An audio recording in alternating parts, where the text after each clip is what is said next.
दोस्तों, आपके दिमाग में भी कभी ना कभी यह सवाल जरूर आया होगा कि ईश्वर है या नहीं। तो चलिए जानते हैं। आज की इस कहानी के माध्यम से बुद्ध ने क्यों कहा कि ईश्वर नहीं है।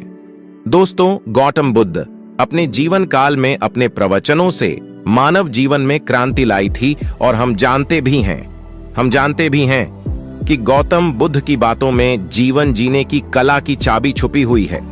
उनके जीवन में घटित हुई घटनाओं से बहुत कुछ सीखने को मिलता है।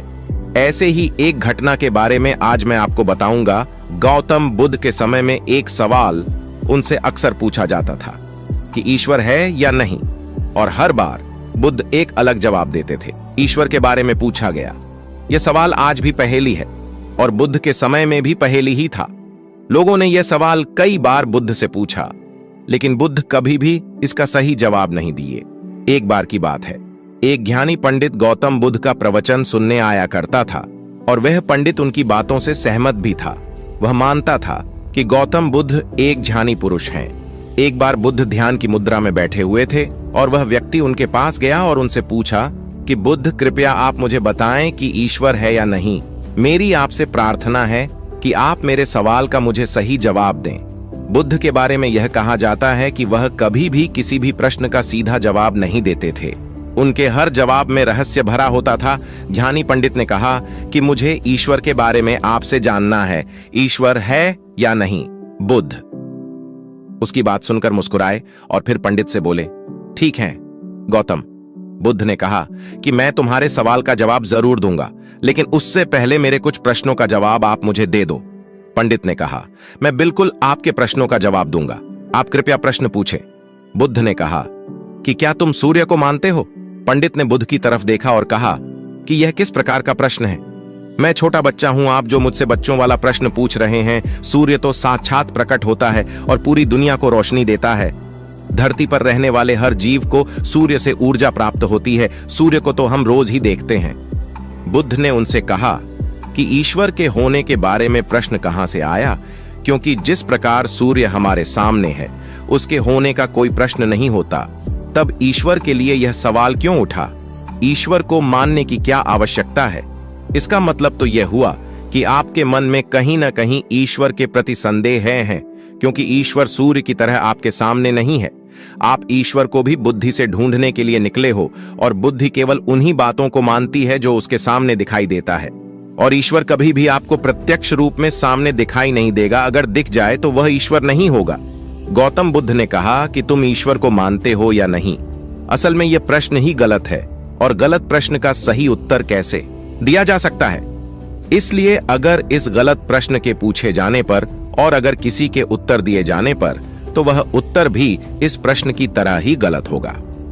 पंडित बुद्ध की बात सुनकर थोड़ा भ्रमित सा हो गया। उसने कहा कि बुद्ध, आप किस तरह की बातें कर रहे हैं? मुझे कुछ समझ नहीं आ रहा है। बुद्ध ने कहा, अगर मैं तुम्हें सीधे शब्दों में बताऊं तो इसका मतलब यह है कि ईश्वर को माना नहीं बल्कि जाना जा सकता है। अगर तुम मुझसे यह प्रश्न करते कि मैं ईश्वर को जानना चाहता हूं, तो मैं तुम्हारी मदद कर सकता था, और जिस दिन तुम ईश्वर को जान जाओगे उस ईश्वर की व्याख्या तुम सीधे कभी नहीं कर पाओगे, लेकिन लोगों को ईश्वर के दर्शनों का स्वाद चखने में मदद जरूर कर सकते हो।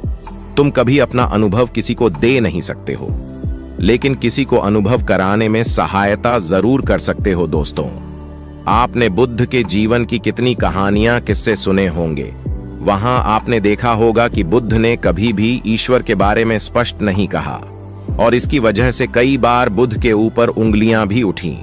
लोगों ने यहां तक कहा कि बुद्ध कुछ भी नहीं जानते, क्योंकि बुद्ध इस तरह के प्रश्नों का ठीक से उत्तर कभी नहीं देते थे।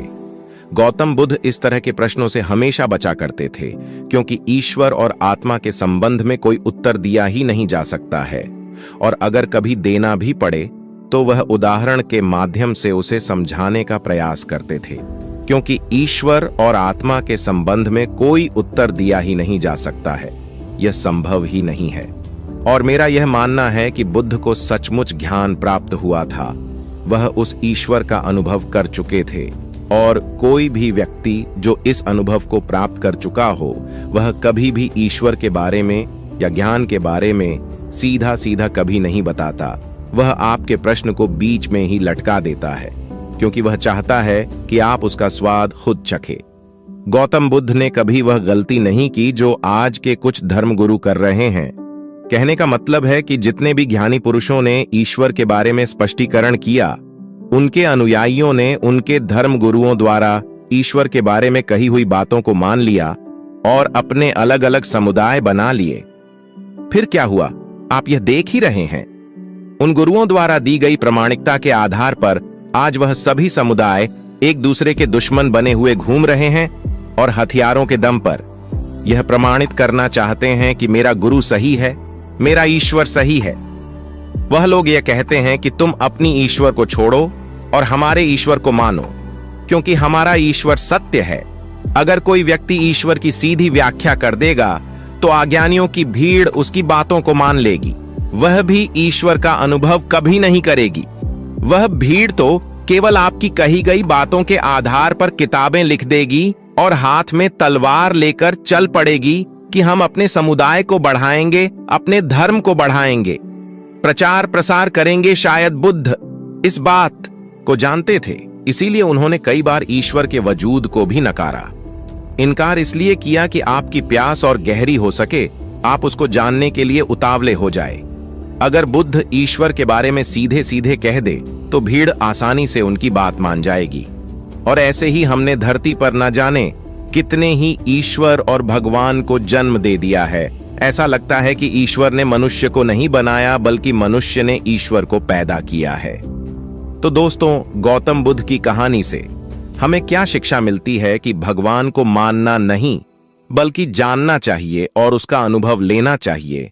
ईश्वर को जानने के लिए सिर्फ एक ही रास्ता है और वह है ध्यान। ध्यान में जितनी गहराई से जाओगे, उतना ही तुम्हारा ईश्वर के प्रति अनुभव होता चला जाएगा और तुम्हारे सभी प्रश्नों के उत्तर भी तुम्हें मिल जाएंगे। हेलो दोस्तों, आशा है आपको यह स्टोरी अच्छी लगी होगी।